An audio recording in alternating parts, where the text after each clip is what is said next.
Este lapidário é famoso e é muito bom ver devotos se congregando em torno da mensagem do movimento Hare Krishna, que é de amor puro por Deus.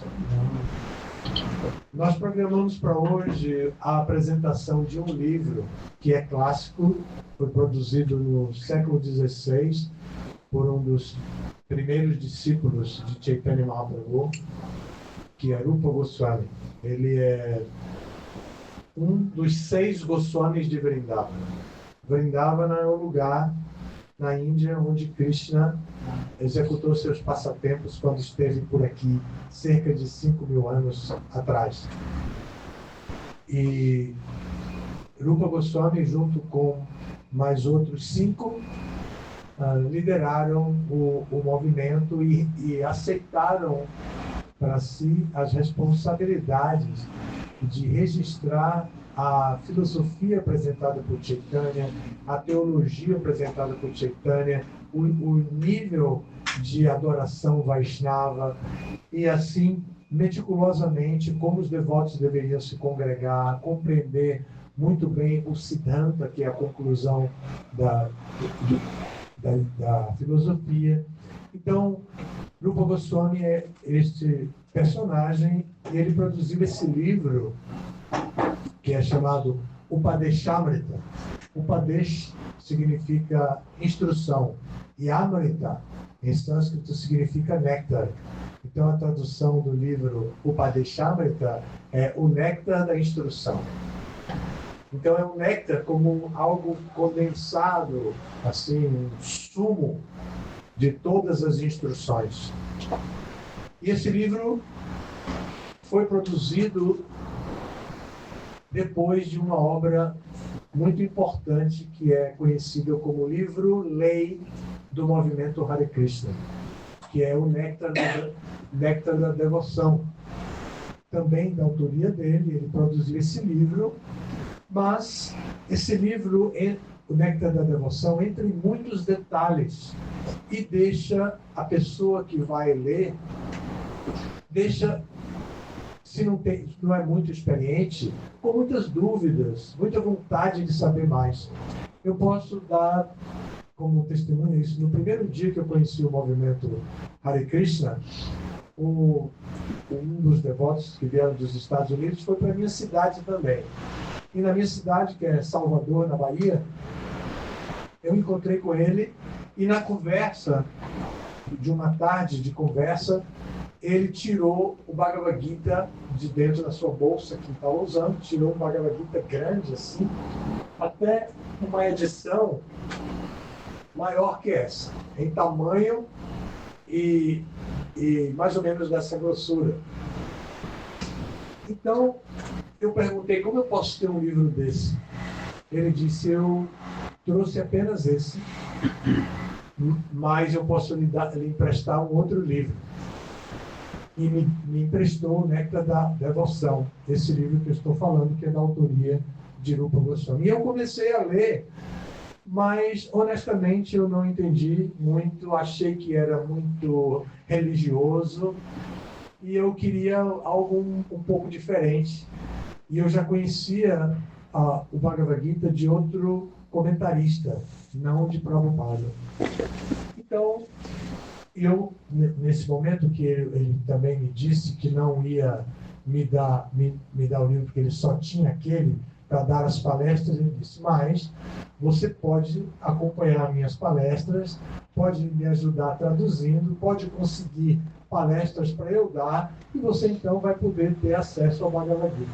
E eu fiz exatamente isso. Eu era estudante universitário, então conhecia muita gente no âmbito da universidade e consegui muitas palestras para ele em várias faculdades. Também praticava yoga naquela época, aí levei ele para alguns grupos de yoga que eu conhecia, para o restaurante macrobiótico que tinha uma conotação cultural também naquela época. Então, fiquei muito próximo dele, ajudando ele. O livro estava em inglês ainda. E é uma edição muito famosa, chamada Edição Macmillan, que foi produzida por essa gráfica editora nos Estados Unidos, Macmillan, e era um livro muito bonito, grande, bonito. Bom, eu fiquei assim acompanhando ele por um ano mais ou menos e tive acesso então ao Bhagavad Gita. Deixei o Néctar da Devoção, nem completei a leitura do Néctar, só fui ler muito tempo depois. Mas Rupa Goswami produziu o Néctar da Devoção, que Prabhupada diz que é o livro de lei, porque nos ensina a adorar a Krishna, nos ensina a reconhecer a encarnação de Krishna na forma dos santos nomes nessa disponível atualmente. Então esse livro foi escrito por ele.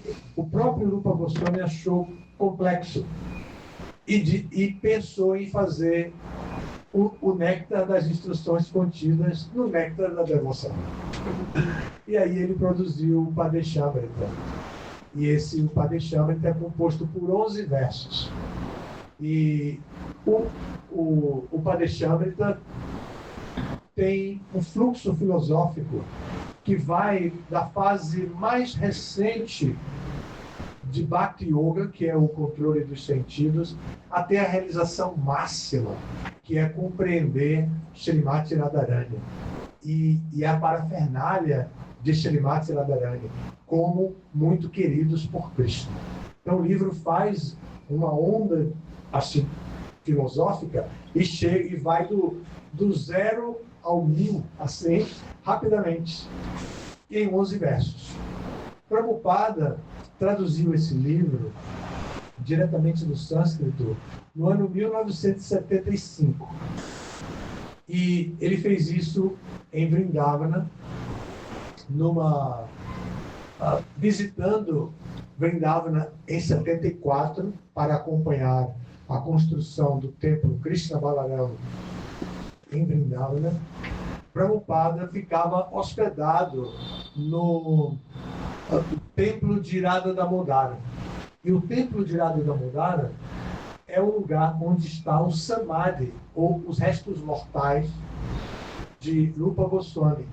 E tem um Samadhi, um mausoléu, onde as pessoas vão visitar e cantam, e tem também algumas coisas. Tem, por exemplo, a japa que Rupa Goswami usava, tem alguns mantos que ele usava, estão ali também. Quem chega e olha, tem uma grade de ferros assim longitudinais, verticais, e a pessoa pode pegar assim no portão de ferro e olhar para dentro e ver. Tem uma estátua dele, uma murti de Rupa Goswami, e tem esses objetos com mais de 500 anos de existência. Eu sou muito orgulhoso porque a minha japa, a japa que eu canto até hoje, eu comecei a cantar exatamente há 50 anos. Há 50 anos, quando visitei pela primeira vez o templo em São Paulo, porque eu era de outra região, o templo do Butantã. Meu irmão era um devoto ali, do Sankirtaneiro, e ele viu que eu ainda cantava na minha japa do yoga, que era uma Rudraksha. Já 2 anos eu cantando ali Hare Krishna na minha japa Rudraksha, que não é a nossa tradição exata. Você então, começou com quantos anos mesmo? Começou com quantos anos? Eu tinha 20. 20 anos. Então, eu cantava nessa japa e ele viu que eu estava cantando. Ele disse: você ainda canta nessa japa? Aí eu disse: a japa que eu tenho. Ele disse assim: eu vou lhe dar uma. E aí me deu a própria japa dele. Essa japa foi cantada por ele, por meu irmão, que era um brahmachari ali no templo. Aí ele me deu essa japa e eu comecei a cantar e estou cantando nela até hoje. Assim, não perdi durante todos esses anos. Quebrou várias vezes, eu fui consertando até arranjar um fio praticamente inquebrável. E agora ela está já há muitos anos cantando com ela sem quebrar. Então, o Rupa Goswami tem a dele, de 500 anos. Eu tenho de 50, ele tem de 500 anos ali guardada. E a gente pode ver essa japa. Então, Prabhupada estava ali, naquele lugar, no templo de Radha Damodara, em Vrindavana. E se inspirou e traduziu esse livro.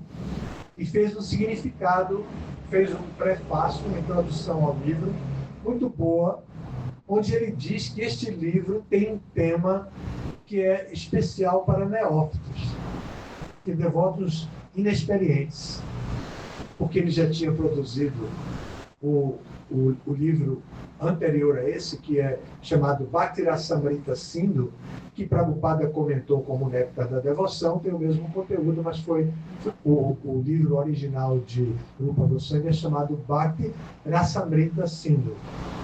Então, ele já tinha produzido aquele e ele classificou o Padeshantra como um livro para neófito. E quando a gente lê, pensei, meu Deus, se isso é para neófito, imagine o que é para uma pessoa adulta, madura, né? O que é que vem de conhecimento? Porque tem realmente um conhecimento muito importante a respeito da identidade de Krishna. E também ele mostra a grande importância desde o começo de nós lidarmos com o veículo que temos para a autorrealização, que é o nosso corpo material, assumindo o controle sobre ele, assumindo o controle sobre o corpo, não dando permissão para que este corpo domine a nossa verdadeira identidade, que é a alma espiritual, que está dentro desse corpo como um passageiro que vai num veículo, num carro. A alma está dentro desse corpo temporariamente. Ela é eterna, mas ela está dentro desse corpo agora, temporariamente. Quando este corpo falecer, a alma vai passar para outro corpo. E assim, quando o outro falecer, ela vai passar para outro corpo, até que ela se toque, compreenda que, como alma espiritual, ela pode se ocupar em serviço devocional, mesmo estando num corpo material. Que é o que nós estamos fazendo aqui agora, dirigidos por Sundarangi. Ela cantou, nós repetimos, ela até aprovou o nosso coro, estava bom. E ela disse, agora vamos fazer uma adoração, fiquem todos de pé. Então, com essa orientação, nós estamos fazendo o quê? Nós estamos ocupando a nossa alma com o nosso corpo. A nossa alma está dentro do nosso coração, no corpo. E o corpo está ouvindo, está cantando, está falando, está se expressando. E essa é a mística do yoga. Transformar este corpo num veículo inteiramente apto ao processo de autorrealização espiritual, que culmina em desenvolver amor puro por Deus. Nós não temos desamor por Deus, então pensamos que amamos a Deus, né? Também porque na tradição latino-americana, que é de tradição europeia, nós temos a herança cultural cristã. E como com essa informação cristã nós entendemos que somos filhos de Deus, que Deus é o Pai, que Deus é a pessoa mais importante. Isso é maravilhoso para a gente. Nós não temos grandes dificuldades com o impersonalismo, porque a herança cultural que temos é de certa forma, personalista e vem do cristianismo. Já os orientais têm uma grande influência da linha impersonalista, da linha filosófica impersonalista. Então, para eles aceitarem a posição de Deus como uma pessoa suprema, eles sofrem muito. Nós sofremos só um pouquinho. Assim, quando começamos a entender a mística cristã, a compreensão a respeito do paraíso, da liberação, da salvação. Aí nós começamos até na natureza da alma, e nós começamos a ver algumas diferenças teológicas, sofremos um pouquinho, porque somos bastante apegados. Mas não é um empecilho. Nós podemos seguir assim, sem romper, porque o movimento Hare Krishna não é uma religião simplesmente. O movimento Hare Krishna é um movimento cultural que, inclusive, contém as práticas religiosas, mas não é uma religião institucionalizada. Então, nós não temos conflito com o cristianismo, com o islamismo, nem nenhuma outra religião. Porque podemos aceitar as práticas religiosas de qualquer outra religião e seguir os princípios fundamentais da adoração a Cristo, buscar a compaixão ilimitada, desenvolvendo em nós o desejo de ajudar os outros e de viverem bem com todas as entidades vivas, adotando o princípio de não violência, por exemplo, um princípio comportamental importantíssimo, princípio de não violência.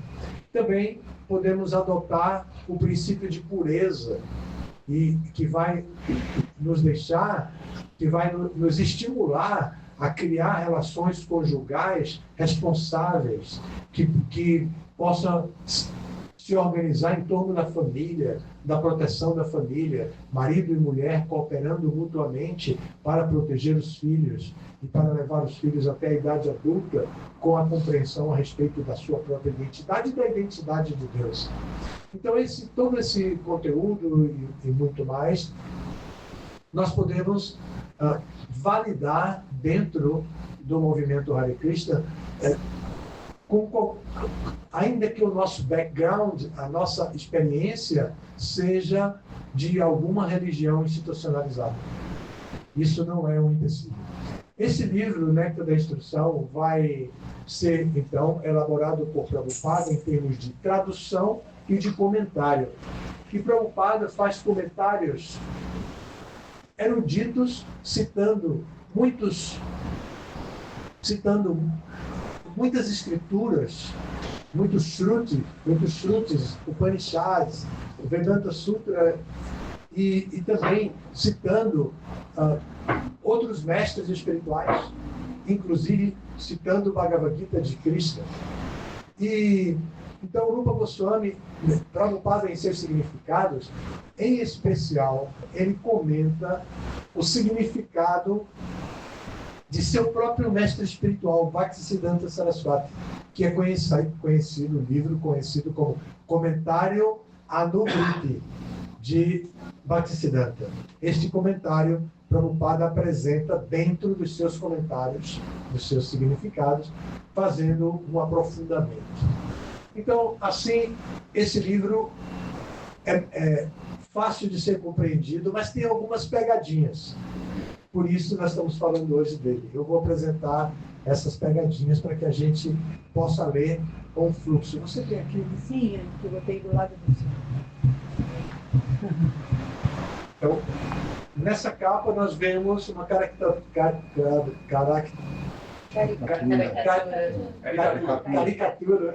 Estou esquecendo o português. Caricatura do próprio Rupa Goswami, um bico de pena aqui assim, e o livro Upadeshamrita, que é traduzido e comentado por Sua Divina Graça, o Acharya, mestre e fundador do movimento Hare Krishna.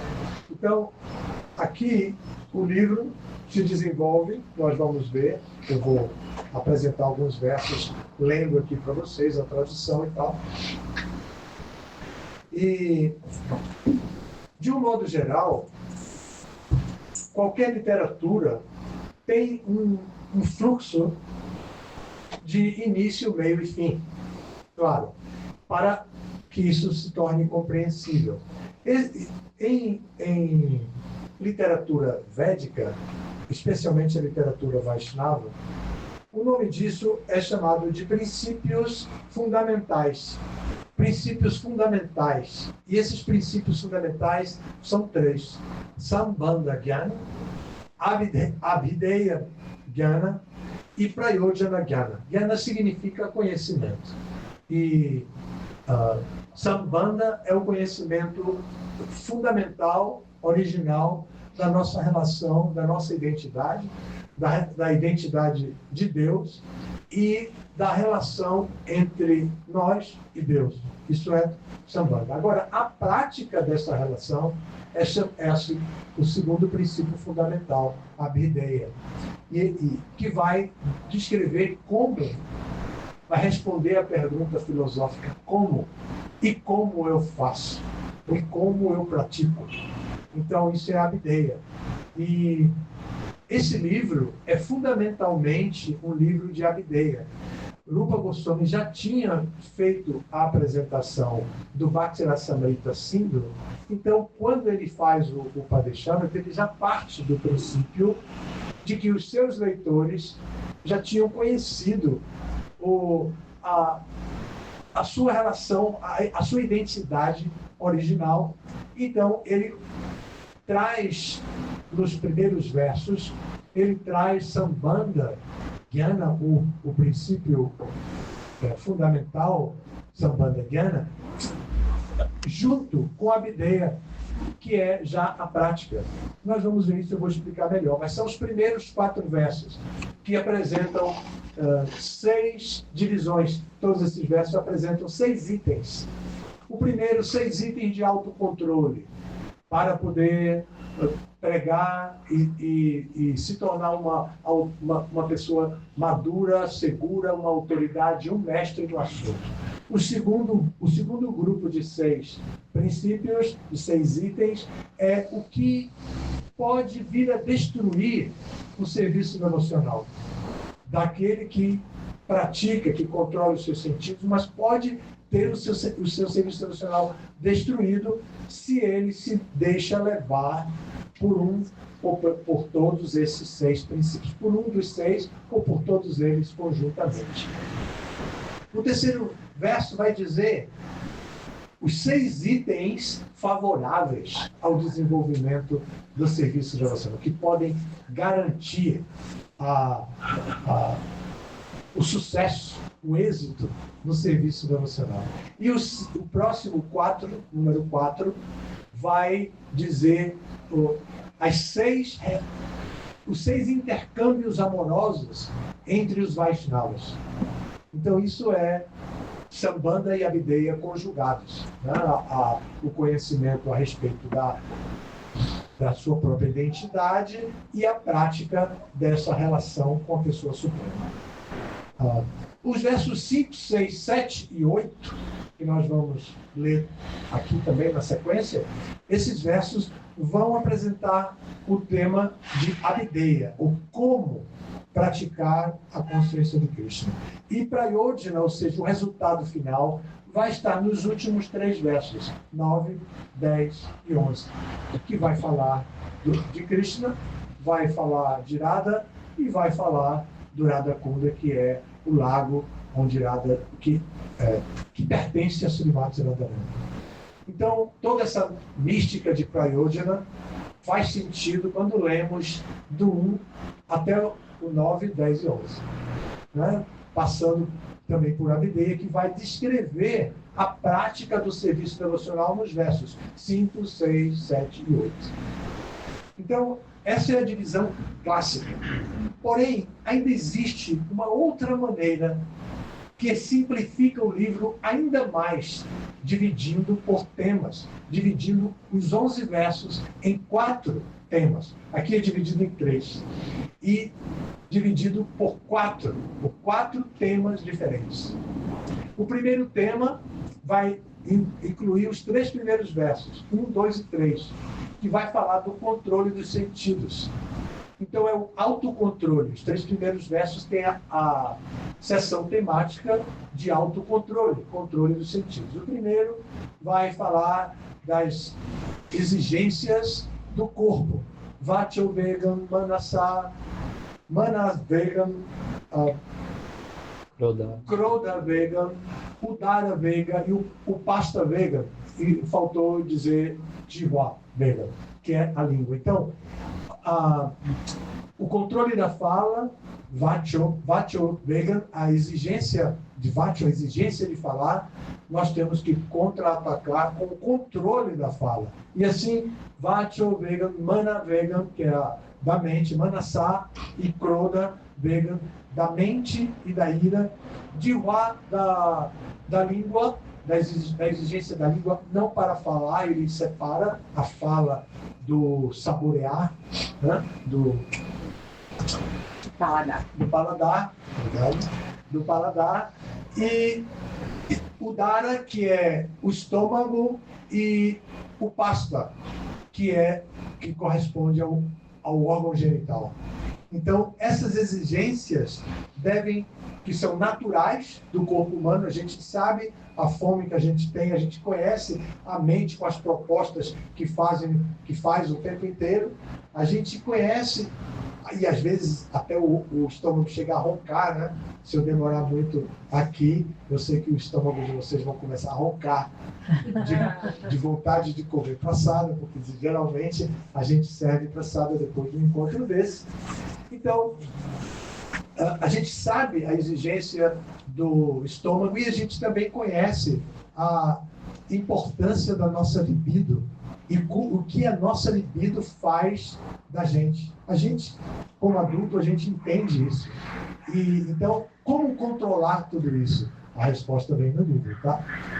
Então, a gente vai deixar para comentar sobre a resposta depois disso. E assim, todos esses versos, os 3 primeiros versos, vão descrever sobre controle dos sentidos e como a gente pode ajudar ao controle dos sentidos com o verso número 2, evitando o que é desfavorável e aceitando as propostas do verso número 3, que vai descrever aquilo que é favorável ao serviço devocional. E com isso a gente vai adotando um comportamento baseado em autocontrole. Por isso a sessão temática é chamada de autocontrole, controle dos sentidos. Depois a segunda sessão vai para os versos 4, 5 e 6, que são considerações acerca da associação com os devotos. E a primeira é que está na classificação anterior, é o verso número 4, que vai falar dos 6 itens de intercâmbio amoroso entre os devotos.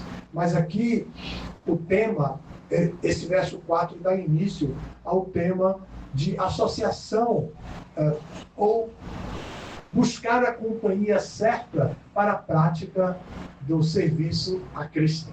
Porque a gente sabe também como é bom fazer alguma coisa compartilhando com alguém, cantar e tocar instrumentos. Eu vi quando Sundarang liderava, ela disse: agora o Narayan vai passar a mridanga para o Harizinho e Narayan vai fazer o puja.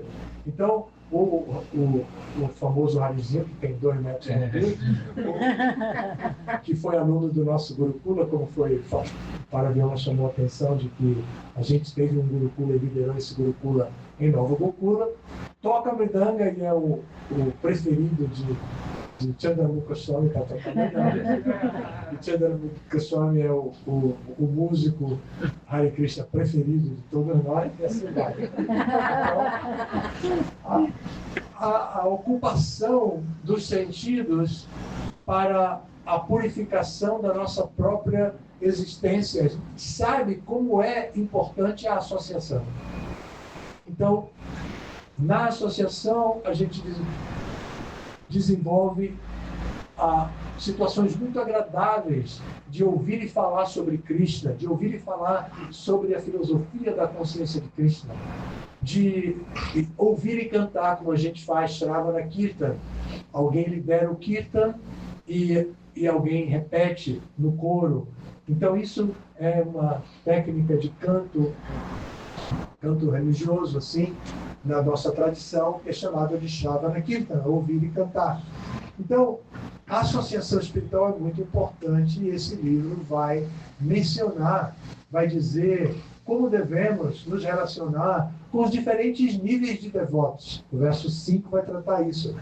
Como nos relacionar com os diferentes níveis de devotos. O devoto inexperiente, novo, o devoto que já é iniciado, o devoto que é muito avançado.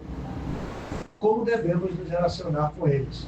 E o último verso dessa sessão de associação vai dizer a importância de considerar a essência de todos os conselhos dados pelo mestre espiritual, sem considerar alguma falha que possa existir no corpo do mestre espiritual. Se é feio, se tem algum defeito físico, alguma insuficiência do que quer que seja, não se deve levar isso em conta. E dá uma analogia muito legal, boa de memorização, que nós vamos ler. Não é, Tomás? Sim, sim.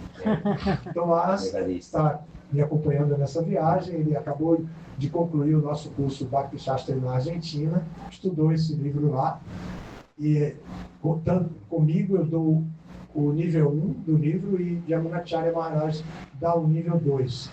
Então, ele teve aulas esse ano e aprendeu alguma coisa. Pelo menos agora balançou a cabeça e eu confio.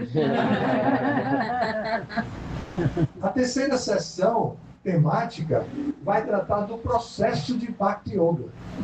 E o livro, o Padeshamrita, vai, nos versos 7 e 8, descrever o processo de serviço devocional. E, na última sessão, vai descrever o objeto de amor de Krishna.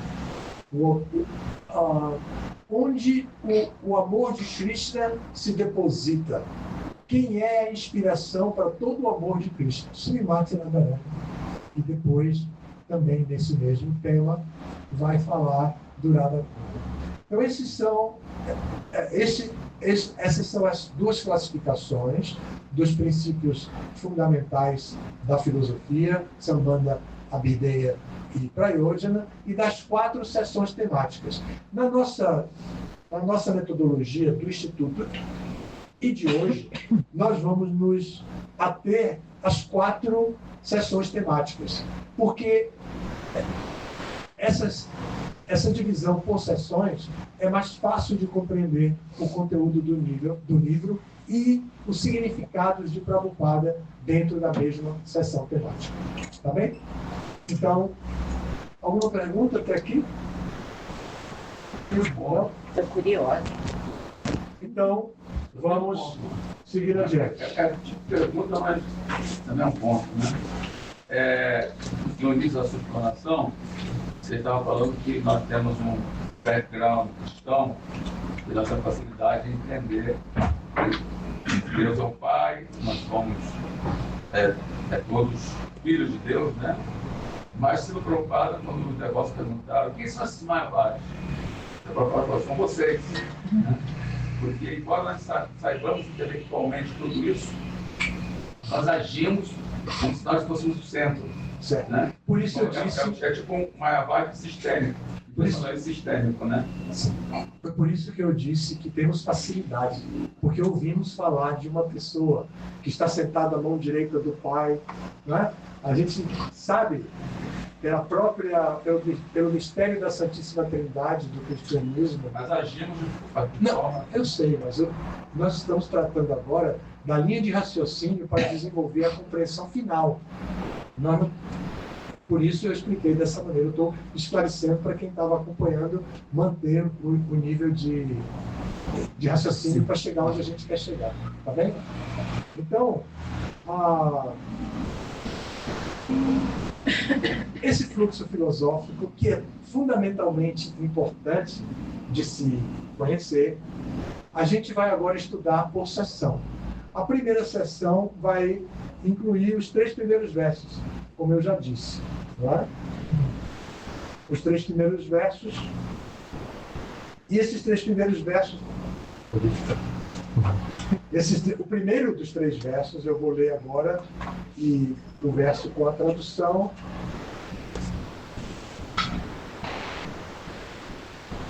Vou ler a tradução. Diz assim: uma pessoa sóbria que seja capaz de tolerar o desejo de falar, as exigências da mente, as ações da ira e os impulsos da língua, do estômago e dos órgãos genitais, é qualificada para fazer discípulos em todo o mundo. A grande importância aqui é o controle de todas essas exigências que nós temos naturalmente em nosso corpo. Cientificamente, não precisamos pensar em pecado, não precisamos nos punir somente porque essas coisas existem em nós. Ao contrário, nós precisamos compreender, como aqui Rupa Goswami está dizendo, nós precisamos compreender isso para que isso possa ser transformado como uma ferramenta favorável ao nosso desenvolvimento completo, incluindo, claro, para ser completo, incluindo o nosso desenvolvimento espiritual. O verso conclui dizendo que uma pessoa que controla os sentidos assim, que controla essas exigências assim, se torna qualificada para fazer discípulos em todo o mundo. É na página 11, você que abrir o livro.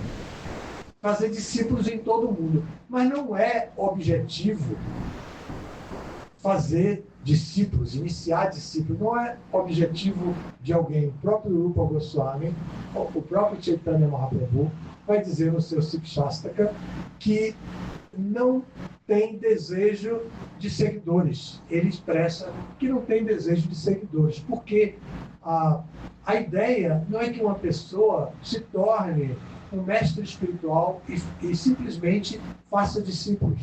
O objetivo não é criar essa rede de discípulos para si mesmo. O objetivo é ser qualificado o suficiente para conquistar a confiança das pessoas para ele na sua posição de mestre, quer seja uma posição institucionalizada, reconhecida publicamente, institucionalmente, ou não, simplesmente reconhecido como mestre, como mestra, por ser uma pessoa autocontrolada, capaz de instruir com o seu próprio exemplo.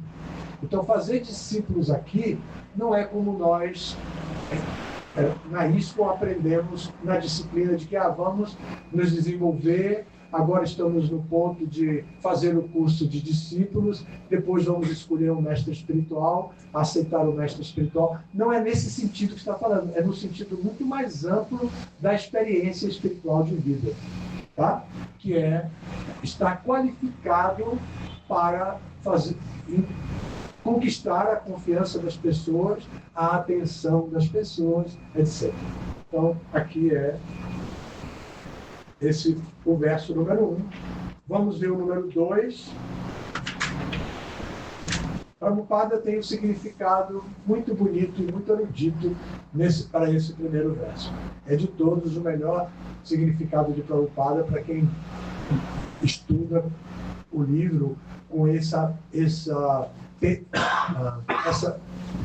viés que eu estou dando agora, de entender o livro como literatura, não como simplesmente um manual religioso, mas como literatura. Literatura que foi produzida no século XVI por um grande sábio da mesma época, um praticante genuíno, que era discípulo direto de Chaitanya, que foi orientado por ele para dar continuidade ao movimento, etc. Então, quem estuda o livro assim vai ter essa experiência com esse significado de Prabhupada, as fundamentações que Prabhupada dá de várias escrituras para poder legitimar o conhecimento que ele está apresentando ali. Então aí vem o verso número 2, que vai dizer: tem seu serviço devocional destruído aquele que se envolve demais nas 6 seguintes atividades. 1. Comer mais do que o necessário ou arrecadar mais fundos do que o essencial. Muito claro isso, né? Também, por tradição religiosa, sabemos que a gula não é recomendada, né? É considerado um pecado capital dentro da tradição cristã, que a gente ouviu isso desde criança. Então aqui vai ter o seu serviço devocional destruído, aquele que come mais que o necessário e que acumula mais fundos financeiros, econômicos do que o necessário, do que o essencial. O essencial para viver a vida natural, confortável, ter tudo que precisa, mas não viver dedicado a acumular bens, né? O segundo é esforçar-se em demasia por conseguir coisas mundanas que sejam muito difíceis de ser obtidas ou de se obter.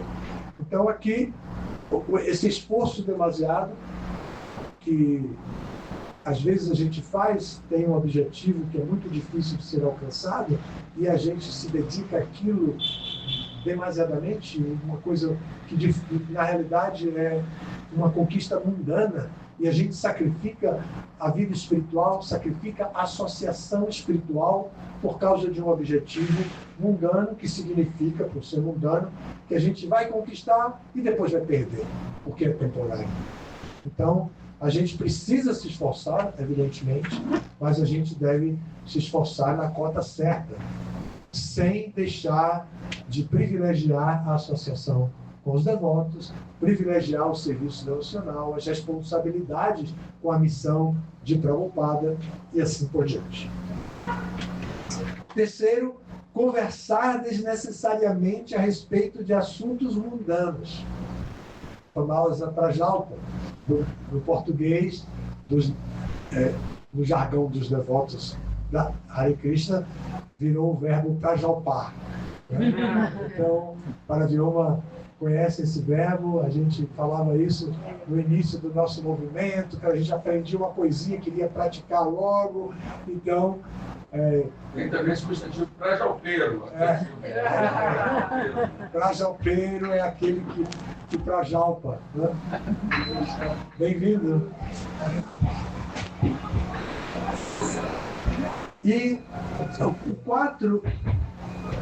quarto é praticar as regras e regulações das escrituras só por segui-las, como uma prática religiosa, automaticamente. O pessoal entra e põe a cabeça no chão no templo. Vou entrar e vou pôr a minha cabeça no chão. O pessoal passa a mão na chaminha e põe na cabeça. E vou fazer o mesmo.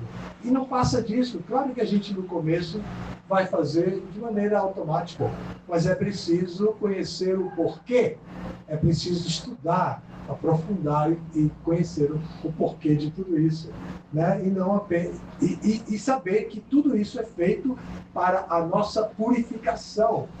Nós colocamos aquela chama que foi oferecida no altar e que agora tem o prana, tem a energia espiritual da deidade, a gente vai passar e vai colocar na cabeça da gente, porque a gente quer untar a cabeça da gente com essa energia espiritual que vem da deidade.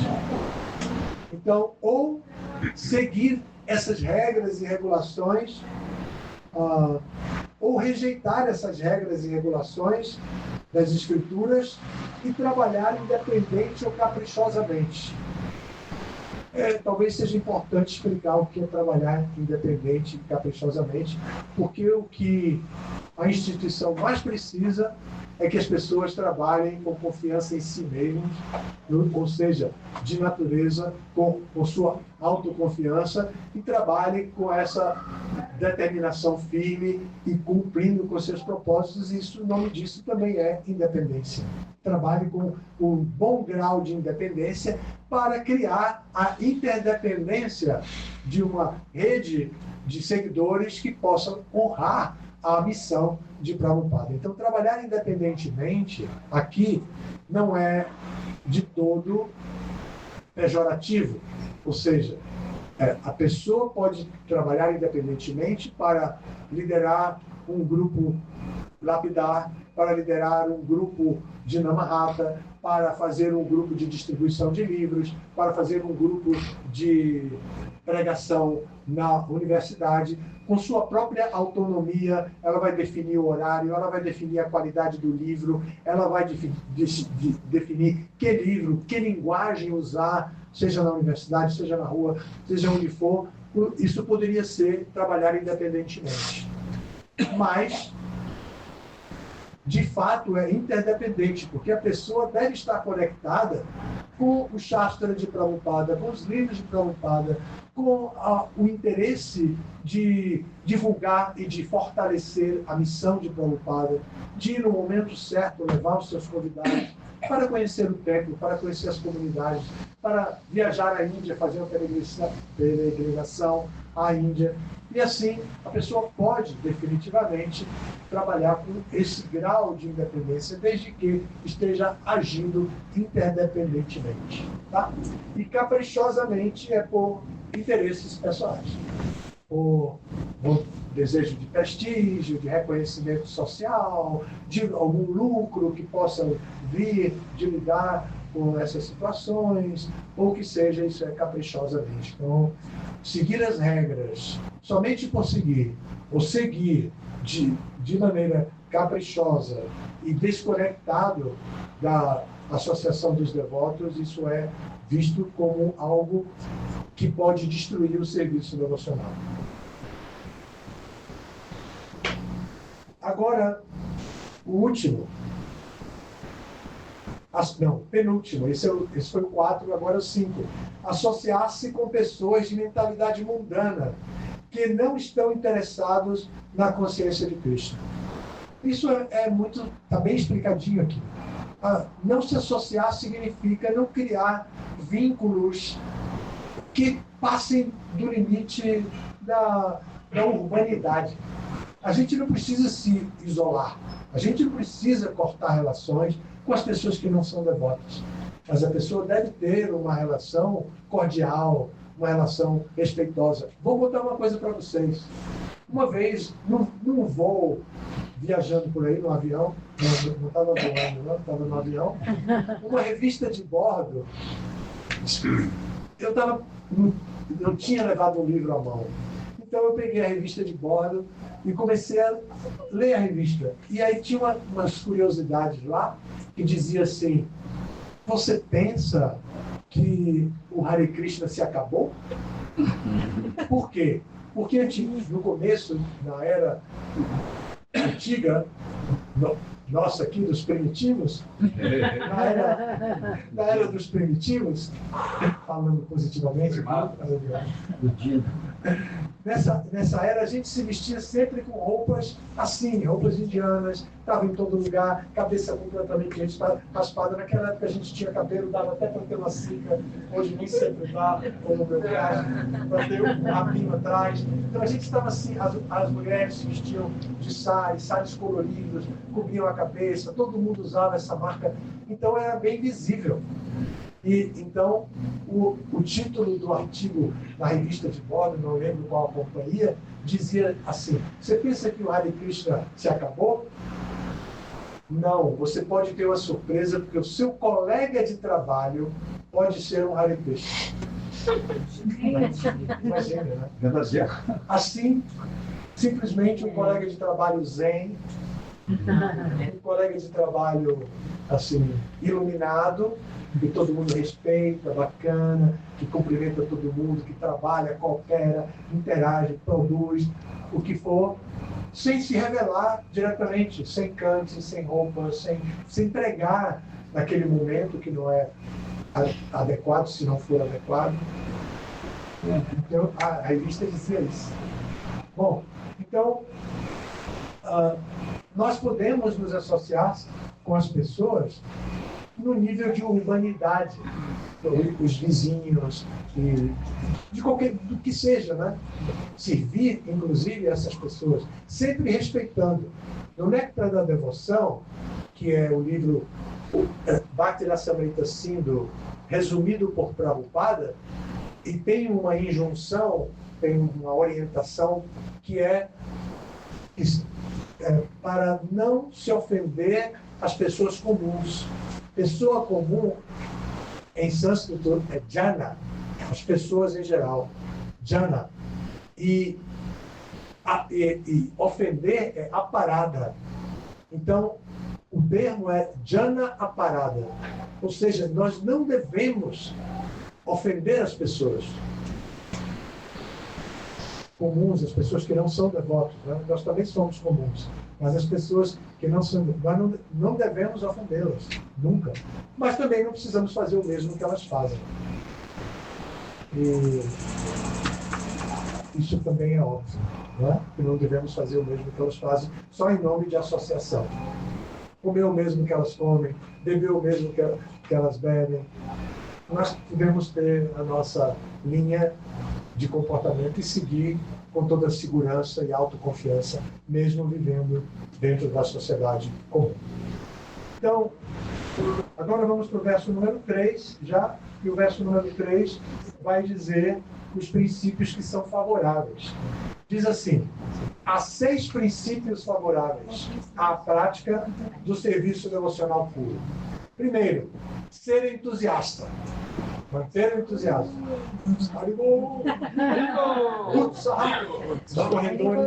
Nos corredores do templo de antigamente, a gente se preparava para sair a Sankirtan nas ruas e a palavra era Utsaha, Utsaha, porque Utsaha significa entusiasmo.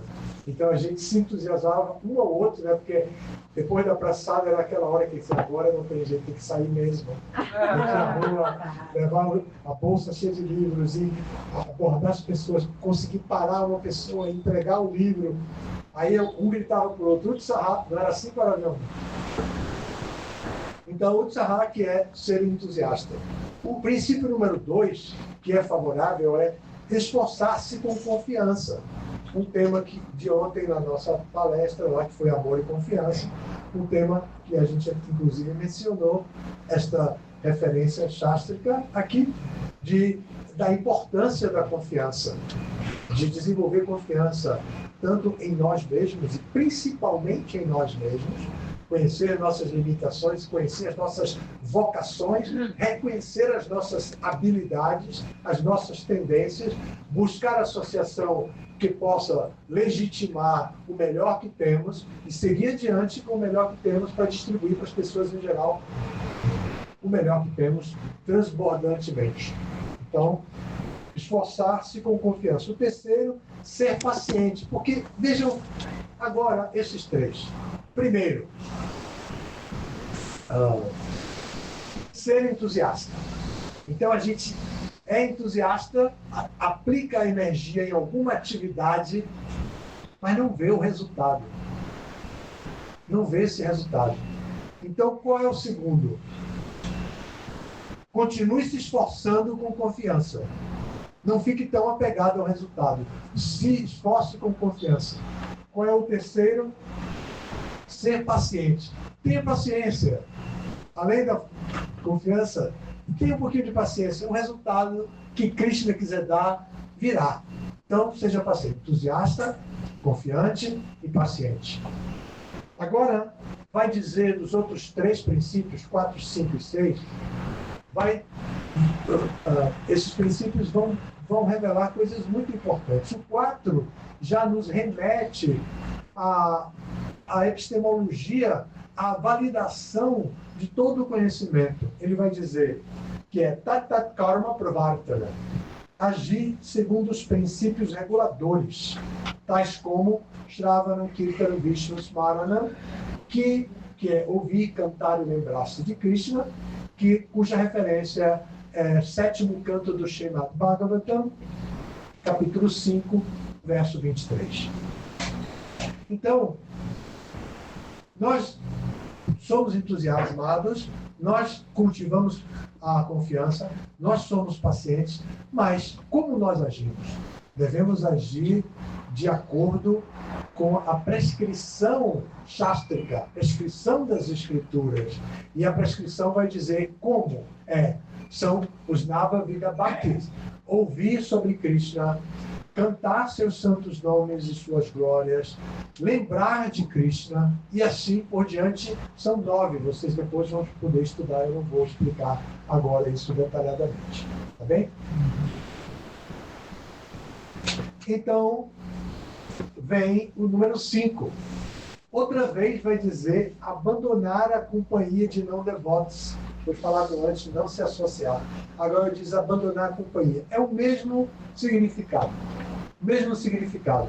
Nós não vamos curtir a companhia dos não devotos, mas podemos até ser amigos desse não devoto. Podemos aconselhá-lo de acordo com a filosofia da consciência de Cristo, de acordo com a alimentação. Imagine como podemos ser bondosos e amigos com um vizinho.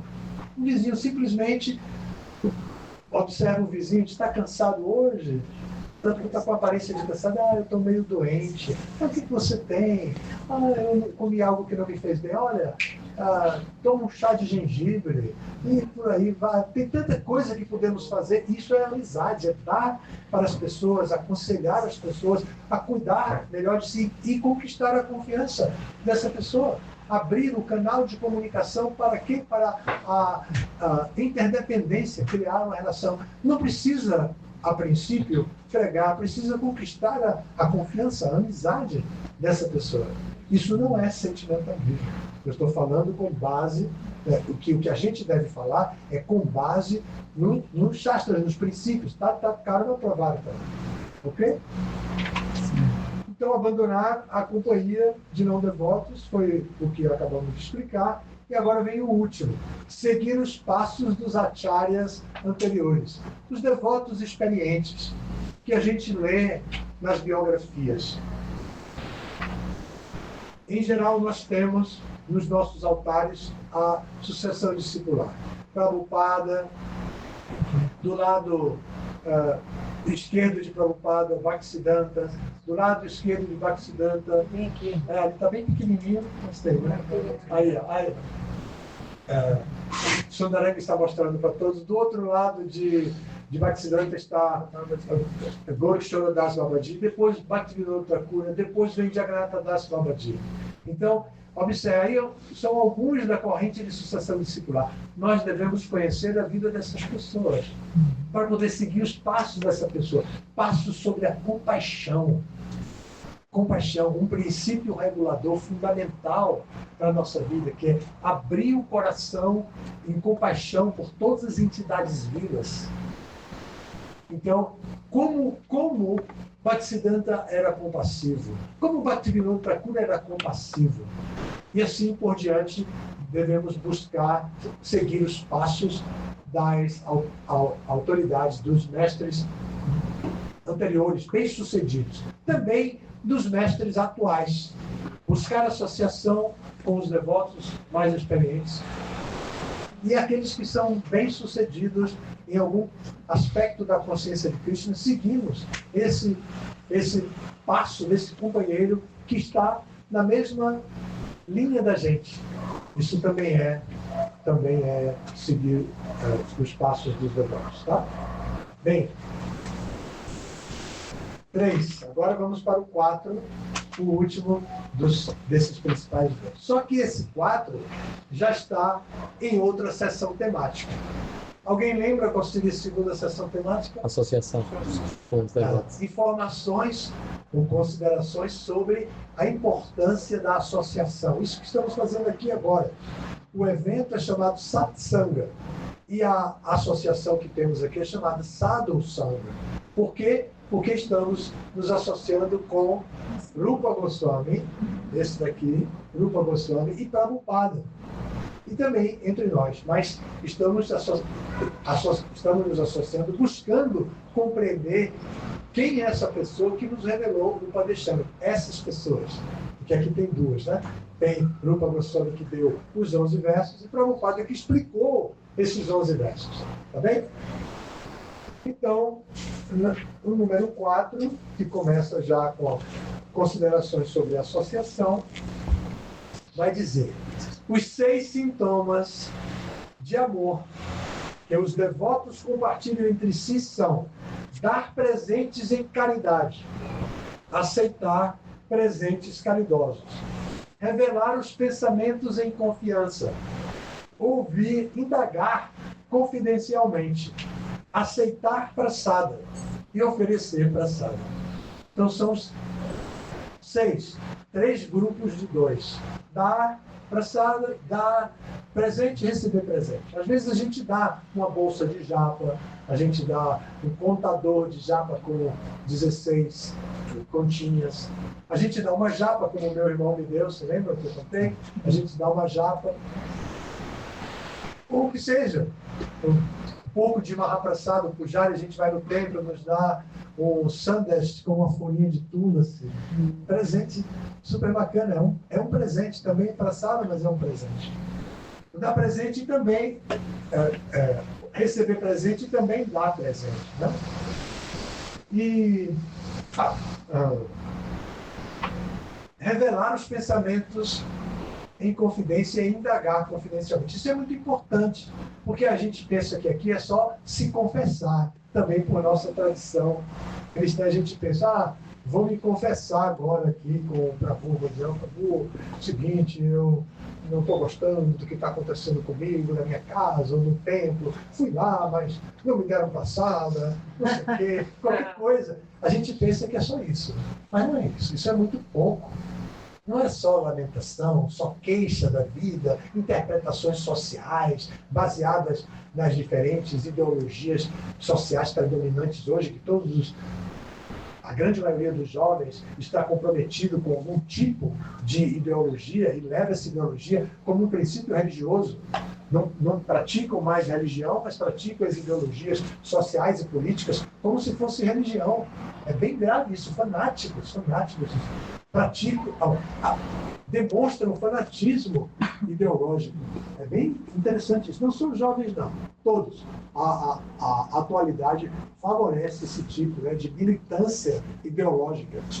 E que nada contra ter uma compreensão de uma linha política, de uma linha social mais adequada, opinião de como o governo pode fazer melhor o seu trabalho. Todo mundo tem esse direito. Mas militar é desperdiçar a energia que a gente tem para militar a favor da vida espiritual. Não é isso? Vamos militar a favor do movimento de Sankirtan. Vamos distribuir os livros, vamos pregar, vamos receber os amigos. Essa é a nossa militância. Mas também podemos ter a nossa compreensão, claro, a visão crítica da sociedade. Como não? Temos esse direito. Bom, então, isso é revelar os pensamentos em confiança e ouvir confidencialmente. Às vezes uma queixinha também, uma lágrima que escorre, eu estou meio triste, porque não sei o quê. Isso também acontece, a gente também pode dar um abraço ao amigo, bater no ombro, dizer, a vida é assim mesmo, não se preocupe não, vai resolver, muito em breve, vai estar tudo bem, vai terminar bem. A gente também pode falar isso e dizer, na verdade, tudo está sob controle de Krishna, e Krishna é a pessoa suprema. Adore Krishna, cante os nomes de Krishna, aceite a passada de Krishna e você vai ver como isso vai melhorar. É retidão, né? Ele é retidão. Retidão. Isso. Então, o outro é dar praçada e oferecer praçada. Isso os devotos praticam muito, né? Todo mundo adora, todo mundo tem uma experiência boa de comer praçada. Então, quando a gente fica mais solto dentro do movimento, a gente também quer dar praçada, né? Quem nunca levou uma praçada gostosa, assim, dotada de energia, de Shakti mesmo, de Krishna, para um amigo de trabalho, para um colega de escola? Quem nunca fez isso, não é? Então, isso é o que está sendo recomendado como prova de amor. Prova de amor. Aí, esse é o primeiro verso da seção temática de associação. Então, agora, o verso número 5. Agora tem uma curiosidade para vocês, porque eu mencionei muito rapidamente, não li o verso, não expliquei, e agora eu vou entrar nele lendo o verso. Como é seu nome que está comigo? Maturini. Madurini, você pode ler o verso número 5, com pausa direitinho? Deve-se honrar mentalmente o devoto que canta o santo nome do Senhor Krishna. Prestar reverências humildes ao devoto que tenha se submetido à iniciação espiritual, Diksha, e que se dedique a adorar a deidade. Deve-se associar com o devoto puro que seja avançado em serviço devocional, indesviável, cujo coração está inteiramente isento da propensão a criticar os outros, além de servir fielmente tal devoto. Muito bem, obrigado pela ajuda. Então aqui se diz como nós devemos nos relacionar com os outros devotos. Observe que ninguém diz aqui, se você gosta daquele Prabhu, então você deve prestar reverência para ele. Se você não gosta daquele Prabhu, nem olha para a cara dele. Não diz isso, não. diz outra coisa, diz, analise qual é o compromisso que essa pessoa tem com Krishna. Veja se ele está cantando. Se ele está cantando já, nem é iniciado, não precisa prestar reverência. Encontra ele na rua, ou seja, onde for, não precisa prestar reverência. Mas mentalmente, sim. Honre mentalmente a pessoa que aceitou o cantado Mahamantra Hare Krishna. E alguém sendo solicitado. Então, agora, se um devoto é iniciado, mesmo que você não goste dele, mesmo que ele tenha pisado na bola, ele é um devoto iniciado. Aquela iniciação jamais será perdida. Mesmo que ele rejeita por imaturidade. Mas aquilo está registrado no karma dele, está registrado nas atividades dele. E em algum momento aquilo vai predominar outra vez. Em algum momento vai predominar, mesmo que seja daqui a 1000 vidas. Então, esse devoto iniciado tem que prestar reverência. Então, tem que ter uma atitude corporal também, mental, é a primeira, mental e corporal com o outro. Prestar reverência. Não importa se você gosta. Às vezes, cá entre nós, tem alguém que aborrece a gente, né? Às vezes nos trata um pouco ríspido, sei lá o quê, é meio chatinho, o que for. E a gente desenvolve, estamos no corpo humano, desenvolvemos às vezes uma antipatia por alguém. Mas aqui está uma instrução para vencer essas simpatias e antipatias e nos colocar numa plataforma transcendental, ainda que não sejamos transcendentais. Então é a prática de um processo que vai nos libertar das preferências de gosto ou não gosto, quero ou não quero, toda essa dualidade da vida que nos limita, nos vicia e nos impede de compreender a nossa filosofia. Com o passar do tempo, a gente aprende muitos mantras, shlokas, memoriza verdadeiros livros e significados, mas se a pessoa não aprende a lidar com a dualidade interna, a gente pode cair em uma armadilha facilmente, apesar de todo o conhecimento espiritual, sástrico, de literatura, do que seja. Colocar em prática, né? Tem que colocar em prática. Isso mesmo. Bom, então, agora a pessoa, e o último item aqui é, a pessoa deve se associar com o devoto puro, que seja avançado em serviço devocional indesviável, cujo coração está inteiramente isento da propensão de criticar os outros, além de servir fielmente tal devoto.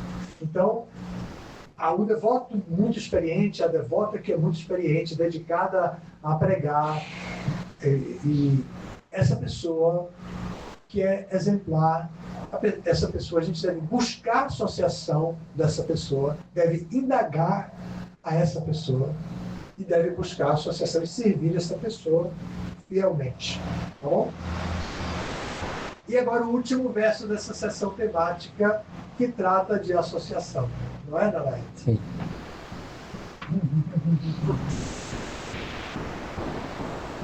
O último verso é o 6.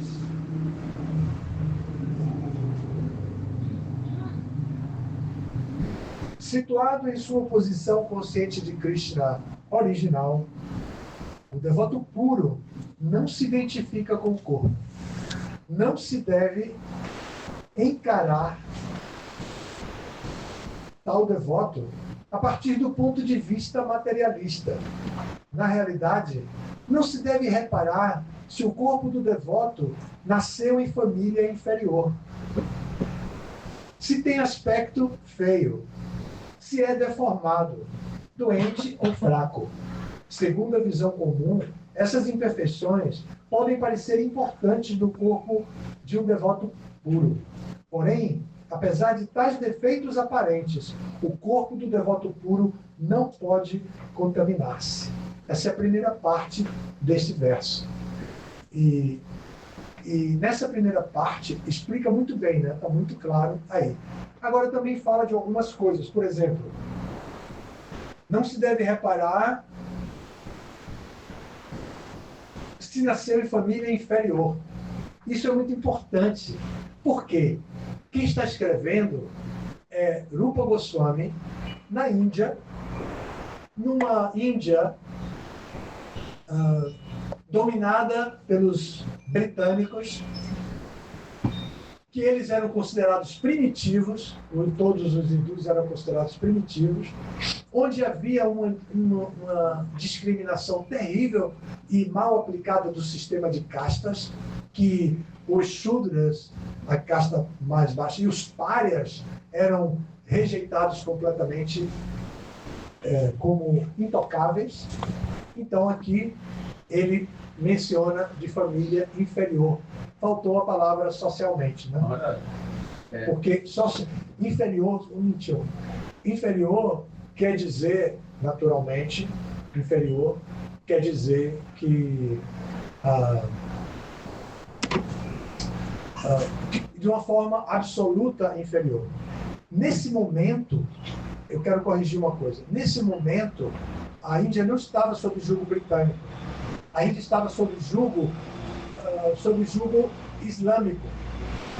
O próprio Rupa Goswami era um seguidor do islamismo em um dado momento por uma condição social, por uma oportunidade social.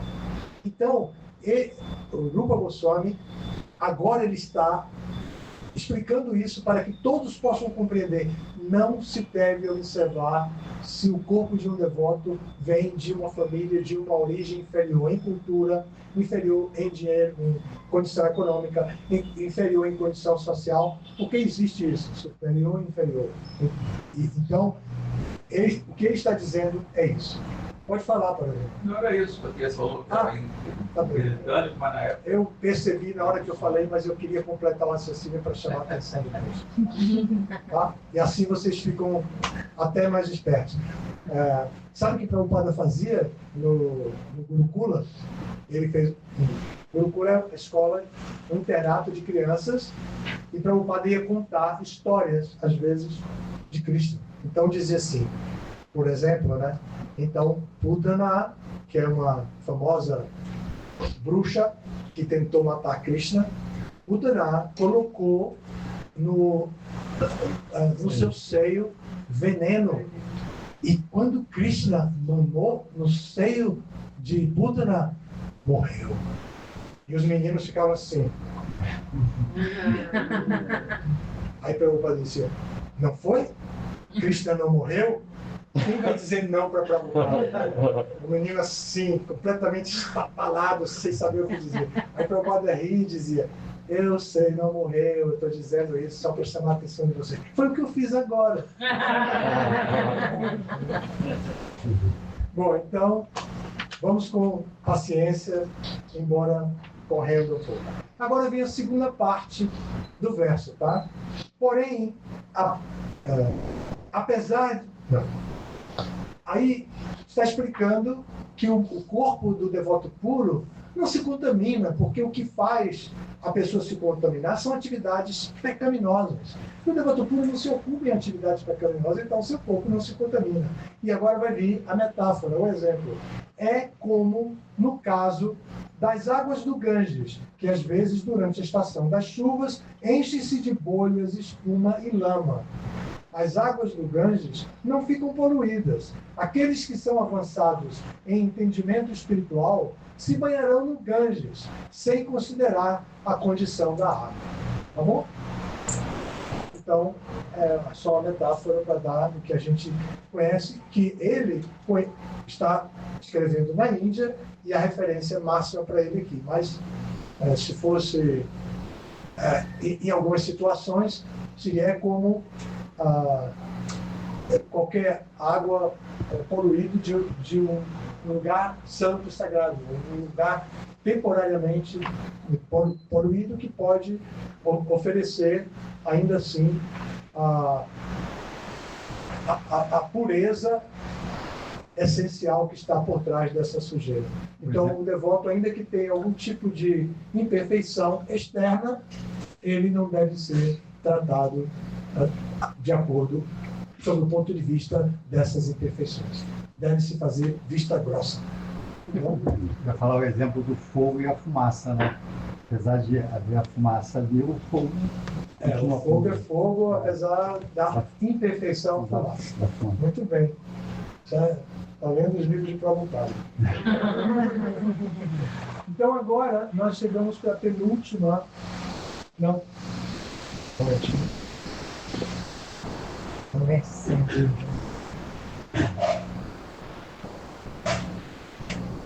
É isso mesmo. A penúltima sessão temática. O verso 7 e 8. Esses versos vão descrever o processo de Bhakti Yoga, serviço devocional. Vamos ver como Rupa Goswami descreve o processo de Bhakti Yoga. Tá bem? O santo nome, o caráter, os passatempos e as atividades de Krishna são todos transcendentalmente doces como o açúcar cândido. Embora a língua de uma pessoa atormentada pela icterícia da avidya, ignorância, não possa apreciar nada doce, é maravilhoso que, simplesmente por cantar com cuidado estes doces nomes todos os dias, um sabor natural desperte em sua língua, e sua doença é gradualmente destruída pela raiz. Tá bom? Então, aqui se descreve o serviço devocional. O serviço devocional é o remédio para a doença da contaminação material. Mas a gente não quer aceitar o cantar dos santos nomes, a gente não quer aceitar o serviço devocional, porque a gente não tem atração por isso. Por que a gente não tem atração? Porque a gente está afetado pela doença da ignorância. Porque não entendemos o que é bom para a gente, não entendemos o que é espiritual e o que é material, então rejeitamos porque não nos sentimos atraídos, porque estamos apegados ao gozo dos sentidos. Então aqui, essa doença é apresentada, embora a língua de uma pessoa atormentada pela icterícia da avidya. Icterícia é uma doença hepática que tira nos deixa tudo que a gente come com sabor amargo, até doce, com sabor amargo. Então o Prabhupada vai explicar isso muito bem, vai falar do açúcar candy e tudo mais. Tá bem? Esse é o verso 7. Vamos para o 8, que também vai descrever o mesmo tema, serviço devocional. A essência de todos os conselhos é que se deve utilizar todo o tempo, 24 horas por dia, para cantar bem e lembrar o nome divino do Senhor, sua forma transcendental, qualidades e passatempos eternos, ocupando deste modo a língua e a mente, de forma gradual. Dessa maneira, deve-se morar em Vraja, Goloka Vrindavana Dhama, e servir a Krishna sob a orientação dos devotos. Deve-se seguir os passos dos amados devotos do Senhor, que estão profundamente apegados ao seu serviço devocional. Isso já foi falado, seguir os passos dos devotos, né? Satovrite, no verso número 3. Foi falado isso, como algo favorável. Então nós devemos seguir os passos dos devotos e devemos nos ocupar com o que é chamado de a essência de todos os conselhos, ou a essência de todas as instruções, o néctar do néctar, o néctar do néctar das instruções. Aqui é o néctar da instrução, e o néctar do néctar é esse verso número 8, que descreve como devemos ocupar o nosso tempo. Então, o padre dizia, não desperdice seu tempo. Ele sempre dizia isso. Não desperdice seu tempo. O tempo de um devoto é muito especial, porque é voltado para a glorificação de Krishna. Então, não dormir de mais, nem de menos, claro. Não perder tempo com tolices, com prajalpa, com informações mundanas que estão dentro da categoria de prajalpa, e está constantemente ocupado em ouvir e cantar os santos nomes. Última sessão formada por 3 versos, 9, 10 e 11. O título da sessão é Objeto do Amor de Cristo. Então, o verso número 9, eu vou pedir para Madurinho. Madurini. Vamos ler? Você pode ler, é grande, leia pausadamente. Se eu pedir para parar, você para, tá bem? Tá bom. O lugar santo, conhecido como Mathura, é espiritualmente superior a Vaikunta, o mundo transcendental, porque o Senhor nasceu ali. Mas a floresta transcendental de Vrindavana é superior a Mathura Puri, por causa dos passatempos da raça lila de Krishna. E a colina de Govardhana é superior à floresta de Vrindavana, pois a mão divina de Shri Krishna a ergueu, e ela serviu como cenário para seus vários passatempos amorosos. E, sobretudo, o super-excelente Shri Radha Kunda ocupa a posição suprema, pois é inundado pelo prema nectário e ambrosíaco do Senhor de Gokula, Shri Krishna.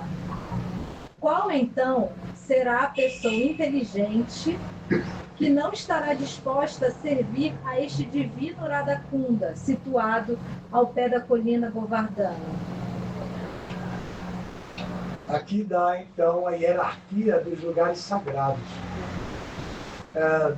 Muitos devotos entre nós já foram a Vrindavana, na Índia, assim, peregrinaram, mas aqui tem um entre nós, que convidado meu, nem apresentei para vocês, que nasceu lá e estudou no Gurukula e conhece tudo isso, fez muitas peregrinações por isso. Estou falando do Nanda Jivan Krishna, levante a mão. Ele é filho de devotos, a mãe dele é Pujari no templo do Chile, agora está na Índia fazendo um curso de liderança e eu o convidei para viajar comigo, queria ficar sem a mamãe. Não, acho que ele não entendeu, ele não fala bem português ainda. Mas eu convidei, ele vai comigo para o Nordeste, nós estamos viajando juntos. Ele discípulo de Jayapataka Swami está viajando com a gente. Então, aqui, Mathura é espiritualmente superior a Vaikunta, está dizendo aqui. Porque o Vaikunta é o mundo transcendental, mas Mathura é superior, porque Krishna veio para aparecer em Mathura. E aí vai dando toda a hierarquia até chegar no ponto mais elevado, que é a Radha Kunda. Está simplesmente descrevendo quem aqui. Aqui quem está sendo descrito é o Senhor. Quer dizer, olha a importância desta personalidade. Ele é tão importante que ele é o Senhor de Vaikunta e veio para este mundo, e porque ele veio, esse lugar se tornou superior, porque ele pisou aqui. Depois, entre os lugares que ele teve suas atividades, algumas atividades são mais confidenciais, e essas atividades confidenciais, realizadas em determinados lugares, transformam esse lugar em superior ao anterior. Então está se falando dele, de Krishna, está revelando a pessoa para quem nós fazemos serviço devocional. Mas, ao mesmo tempo, está trazendo a parafernália toda ao redor de Krishna, para dizer como Krishna é essa pessoa, a origem de tudo. E agora, o verso número 10. Madurini também vai ler. É bem grande. Os Shastras dizem que, de todas as classes de trabalhadores fruitivos, aquele que é avançado em conhecimento dos valores superiores da vida é favorecido pelo Supremo Senhor Hari.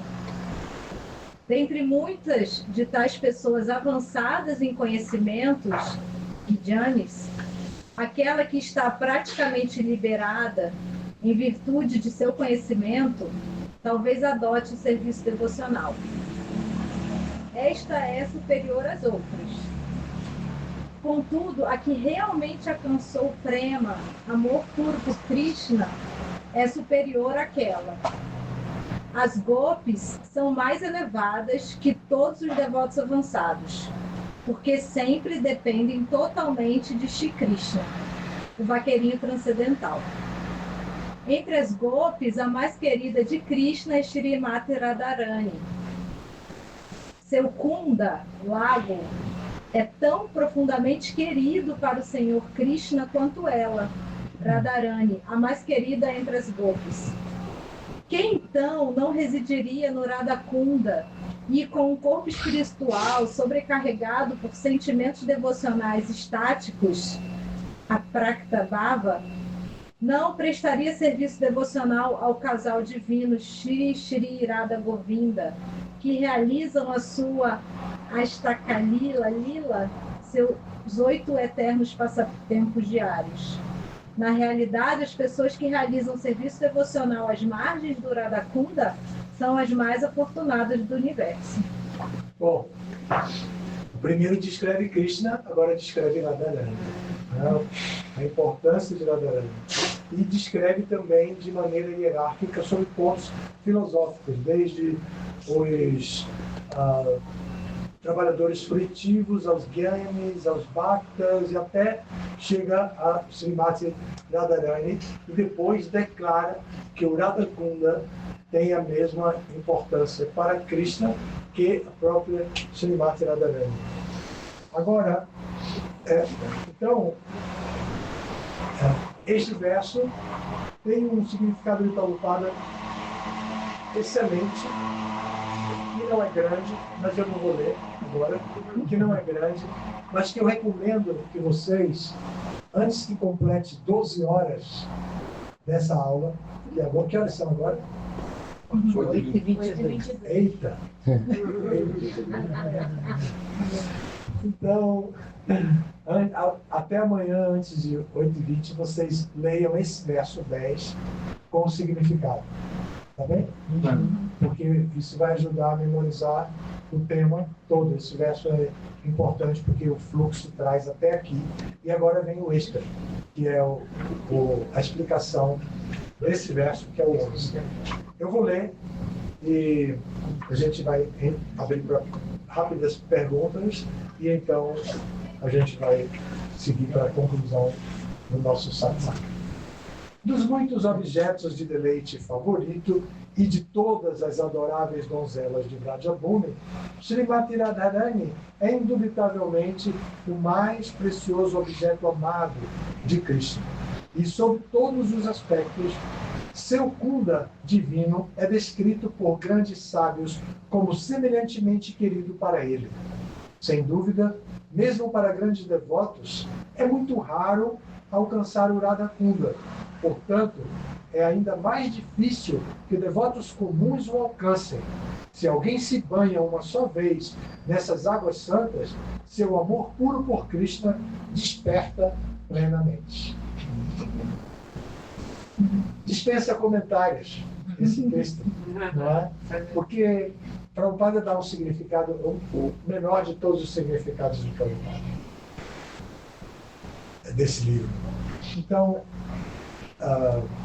aqui vai explicar a importância de Srimati Radharani dentro de toda essa realidade e que o seu Kunda é tão importante assim, e vai falar então do leitor que já aprendeu que tem que controlar os sentidos desde o verso número 1, que já aprendeu que existem obstáculos para controlar os sentidos, como o número 2, que já aprendeu também a reconhecer que não é só obstáculo, não é só dureza, tem também algumas coisas para contra-atacar os obstáculos, que é o verso número 3. Já entendeu que com os devotos deve desenvolver amizade e amor e intercambiar essas relações através de trocas de presentes, de trocas de pensamentos, através também de troca de prasada. Verdade? Então ele já aprendeu tudo isso e já entendeu o serviço devocional, então ele chegou até esse ponto agora e ele vai dizer, então, se alguém se banha uma só vez nas águas do Radhakunda, seu amor puro por Krishna desperta plenamente. Então, esse Radacunda é um lugar, assim, geográfico, mas também é um lugar onde os devotos podem adorar Radha e Krishna. Se adoramos a Radha e Krishna, eles manifestam toda a sua opulência ao seu redor. E nós precisamos apenas purificar os nossos olhos para ser capazes de ver isso. Porém, se vocês têm a chance de fazer uma viagem de peregrinação à Índia, bom, e cheguem até o Radacunda. E quando chega lá, com a mão assim, vocês na beira, vocês molham a mão e assim salpicam a água na cabeça e é como se estivessem banhando. De um modo geral, os devotos não se banham normalmente, muitos se banham, mas não tomam banho no Radacunda, porque aconteceu um evento de proibição. Prabhupada proibiu o banho, porque os devotos estavam pulando de uma plataforma, não tem uma plataforma bem alta? Tem uma plataforma bem alta lá, sim, os devotos estavam pulando, dando portais, estavam nadando, fazendo competição. E os residentes do Radacunda, os sábios que residem ali, naquele momento, eram poucos, não era um lugar turístico ainda. Os devotos estavam começando a tornar aquele lugar. Ficaram muito chocados. E alguém, um dos devotos, comentou com o Prabhupada: os devotos estão praticando esporte no Radacunda. Que nunca mais vocês vão tomar banho lá. E parou. Então, aí os devotos fizeram isso. Mas no dia que se comemora a revelação do Radacunda nesse planeta, que é um dia de lua cheia, pode tomar banho. E eu fui com o Purusha Traya Maharaj nesse dia lá. Meia-noite. Aí fomos lá, eu estava muito gripado, com febre. Então, quando chegou a hora de ir, Maharaj disse: levanta aí, vamos. Eu disse: Maharaj, mas eu estou assim, não tem nada, você vai perder. Você vem aqui uma vez na vida e agora você chega no dia certo, na hora certa, você está aqui no Radacunda e vai ficar aí doente, vai ficar aí deitado só porque está doente? Vamos. Aí eu pus uma cancha e fui tremendo de frio. Era um congestionamento terrível de gente. Todo mundo cantando e andando, assim, aquele bloco de pessoas na direção do Radacunda. E tem a pessoa entra e tem umas correntes, umas cadenas, umas correntes e tem os degraus do gato. Então, as pessoas que não sabem nadar e tudo mais, se seguram nas correntes. Eu sabia das correntes, eu já tinha ido de dia, em outro momento. Aí eu fui, parecia um velhinho mesmo. Agora eu estou velhinho, naquela época eu estava em forma. Então, fui assim segurando pelas correntes, fui lá e dei meus 3 mergulhinhos de cabeça e tudo, e voltei. E quando cheguei, a única coisa que eu pude fazer foi: muito obrigado, Maharaj. Eu fiquei até bom da febre, por causa da água fria, até fiquei bom da febre. Bom, é isso, gente. Obrigado. Se vocês tiverem alguma pergunta, estou aqui para tentar responder. Algum comentário também é um bom horário para comentário. Pode falar para ver uma pergunta. Alguém não quer falar antes? Pode falar, você foi o primeiro a levantar. Foi mesmo? Eu fiquei esperando, ninguém manifestou, né? Aproveita para o João. Não, é o seguinte, quando você comentou sobre agir caprichosamente, falou que era um desejo pessoais, né?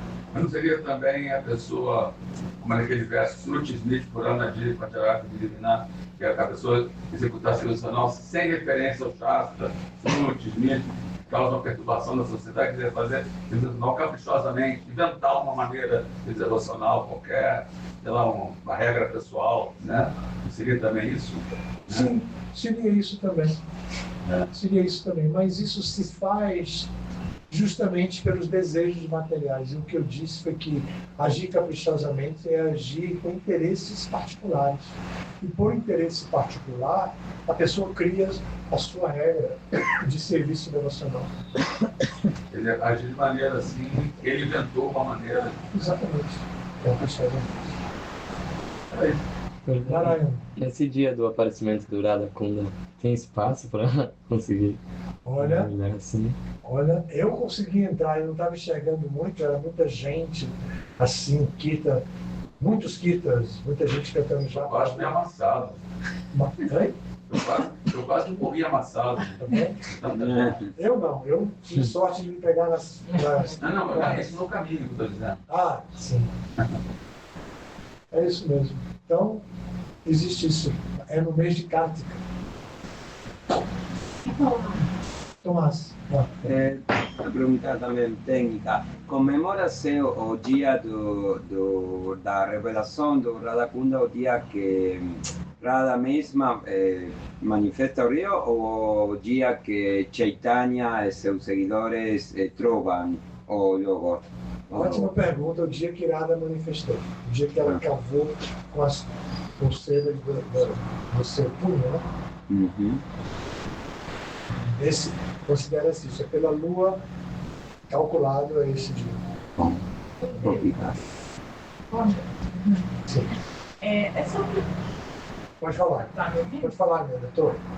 É sobre uma dos artigos do livro aí, que fala sobre a questão da troca afetiva entre os devotos, Aham. né? Dessa importância dessa regra e da execução dessa regra. E assim, eu não sei se eu entendo que isso também não deixa de ser um serviço devocional.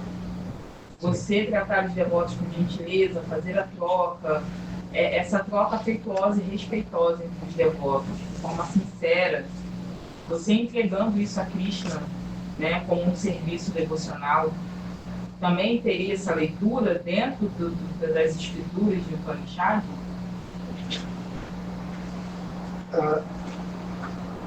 Você pergunta se... Você diz que é correto que isso é serviço devocional. As trocas amorosas entre os devotos, claro que é visto como serviço devocional para Krishna, porque eles estão interagindo para Krishna. Essa outra parte eu acho que eu entendi. Assim, Depois ele disso. coloca de uma forma que os devotos entre si cuidarem entre eles, Sim. né? Essa coisa do ouvir em confidência, Sim. o servir da prachada, de ter esse acolhimento entre os devotos, Sim. né? Não é na receptividade de quem vem de fora, Sim. mas entre a própria comunidade dos devotos. Entendi. É só para entender assim, se eu estou fazendo essa leitura, que no Upanishad isso também, de certa forma, é uma regra de serviço devocional, também, ou não? É serviço devocional. O serviço devocional é feito congregacionalmente. E Harinama Sankirtana. Então, todos juntos cantando.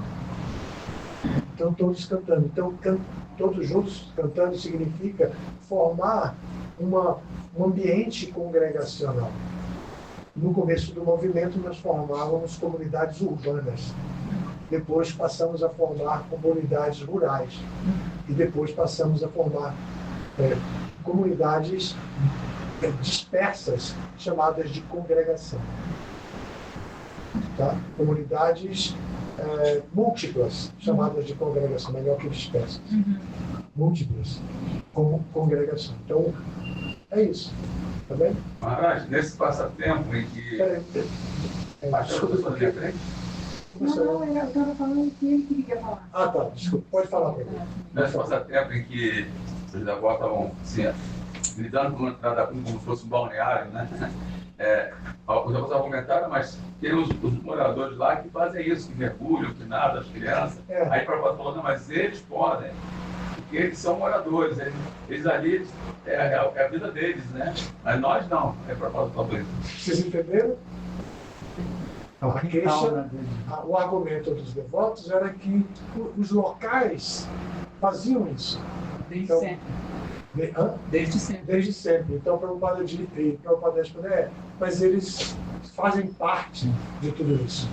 Vocês, não. Então, os devotos tinham que começar uma relação de reverência, de respeito e reverência, até para compreender a mística completa. Como é seu nome? Desculpa. Malati Gopi. Malati Gopi.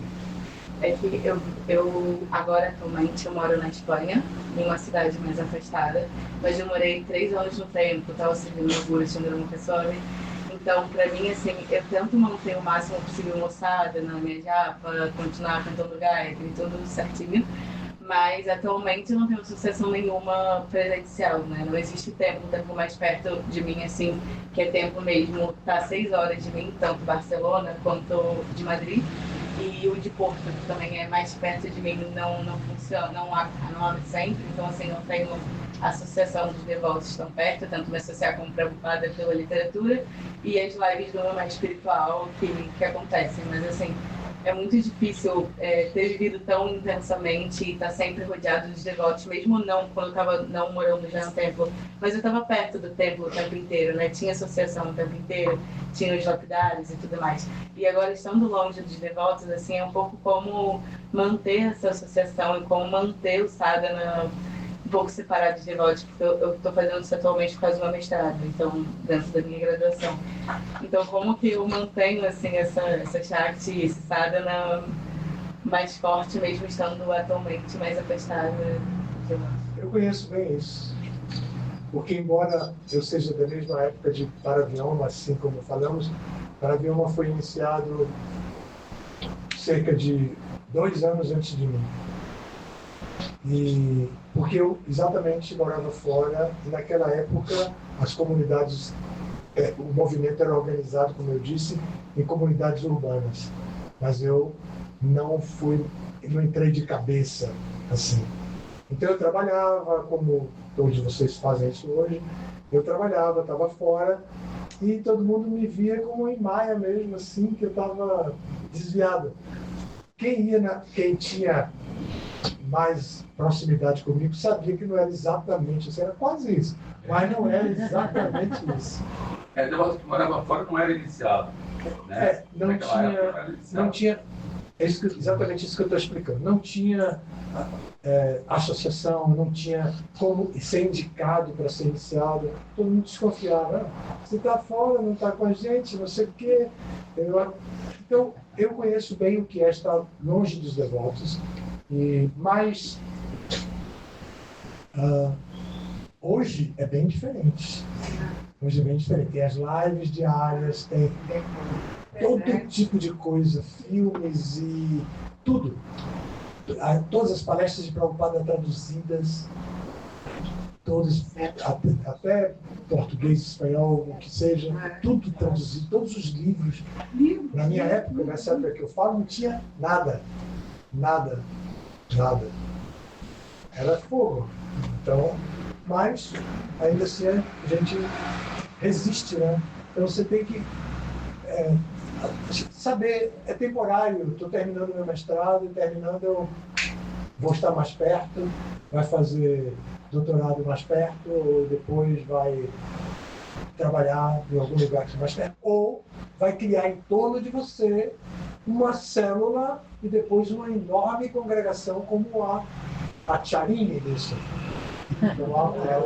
Claro, como aqui o casal, né, Sundaranga e Júlio Deva fazem. Olha aqui como eles enchem a casa dele. Né? Sundaranga pega esse harmônio e começa a cantar e fala e depois explica tudo. E você vai poder fazer isso. Uma coisa, no começo, no ano 75, que eram 2 anos depois que nós tínhamos conhecido, eu estava fazendo exatamente uma pós-graduação em Brasília. E sabe o que eu fiz? Convidava, era um hospital, eu fazia residência em cirurgia bucomaxilo, que é da odontologia, e todos os outros departamentos eram de medicina. Então eu convidava todos os médicos de outros lugares, que quase todo mundo era de outros lugares ali, para irem numa suíte que eu aluguei de uma casa perto do hospital. Nós morávamos no hospital. Mas para não ficar no hospital no dia de folga, que é muito estressante e até insalubre, quase todo mundo tinha um lugarzinho para ficar fora. E eu tinha uma suíte numa casa de família fora. Então quando eu não estava de plantão e nem aula, eu ia para lá e levava alguns. Então a gente tinha maçã, tangerina, pera, e cortava maçã assim, cortava tangerina, oferecia e distribuía. Eu traduzia o Bhagavad Gita, eu li o Bhagavad Gita traduzido diretamente do inglês, porque a essa altura eu já tinha, porque eu disse, eu contei para vocês que eu não ganhei aquele, mas depois eu vinha ao Rio, na livraria Leschi, não sei se ainda existe hoje, mas da Rua do Ouvidor, e eu comprei esse mesmo Macmillan, esse livro, comprei aí em inglês e eu lia em inglês para todos eles, eram todos médicos e eu era dentista, então eu contava tudo que estava ali e explicava, depois comíamos aquelas frutinhas meio sem graça para eles, mas eu sabia que era engraçado, depois eles iam embora e eu dormi. Na verdade, eu tenho que ser mais fiel para poder dar crédito às pessoas corretamente. Nessa época eu era casado e a minha esposa era minha colega em tudo, faculdade, depois pós-graduação, bem pós-graduação, e a gente tinha esse apartamento, essa suíte, não era um apartamento, era a suíte de uma casa, e a gente fazia junto. E tudo isso a gente fazia junto, entendeu? Então, só tinha Prabhupada longe e os devotos longe, eu e ela. Nós fomos os primeiros a pregar em Brasília. Assim. Ladies first. Reverência, muito obrigada pela palestra. Eu tenho uma pergunta sobre o verso 3 do professor Brita, sobre entusiasmo, sobre ser paciente e sobre também manter esse entusiasmo. Como a gente pode aplicar isso morando no tempo, que às vezes é um pouquinho pesado, né? Às vezes é um cansaço, é um pouquinho superior ao entusiasmo. Então, quero perguntar isso. Obrigado. Nós estamos todos aqui ouvindo uma revelação de uma experiência super importante que pode muito bem nos sensibilizar. Uma menina que reside no templo, que está comentando que existe um excesso de serviço, de trabalho, e nós todos que estamos fora, talvez possamos contribuir para que esse trabalho seja diminuído, aceitando as responsabilidades da missão. Já houve tempo que nós tínhamos 40, 50 pessoas numa casa como aquela. E aí tudo corria, tudo acontecia, né? Limpeza, tudo mais. Imagine o que é preparar um festival de domingo agora, se não vem gente de fora para ajudar. Então, observem aqui como o verso da relação com os devotos de revelar a mente em confiança. Ela revelou agora e nós ouvimos. E aqui podemos nos sensibilizar com isso, estar mais dispostos a ir ao templo, ajudar e tal. Da sua parte, o que você pode fazer é se entregar ao serviço e combinar com as outras pessoas, especialmente com os responsáveis pela tabela e agenda de serviço, para que você faça dentro da sua própria capacidade, que não ultrapasse. Que não sacrifique sua saúde, que não sacrifique sua vida espiritual. Às vezes eu acho que o que mais gera dificuldade para mim é ter um bom descanso, mas é uma coisa pessoal, né? Não é por sobre excesso de seba ou algo assim. É porque para mim é muito difícil conseguir dormir tão cedo. Porque minha mente é muito ativa, eu tenho muita energia, eu posso fazer muita coisa, eu gosto.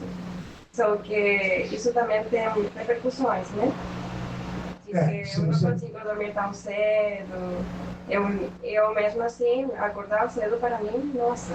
É difícil? É difícil. Bom, é difícil para todo mundo. Eu tenho 52 anos, até hoje é difícil acordar cedo. É austeridade. A gente acorda porque entende que é positivo. Mas a austeridade vai ser sempre. Não se iluda pensando que um dia vai ser facílimo. Não vai. Vai ser sempre austeridade. Agora, dormir, tem que dormir.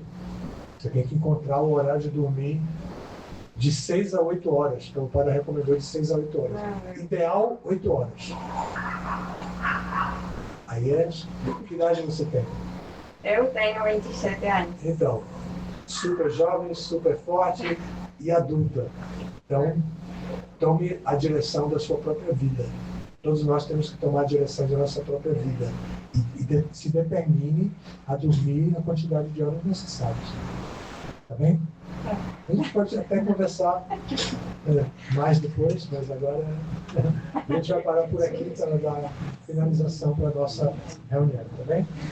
Sudanese, muito obrigado. Júlio Deva, muito obrigado. Maharaj,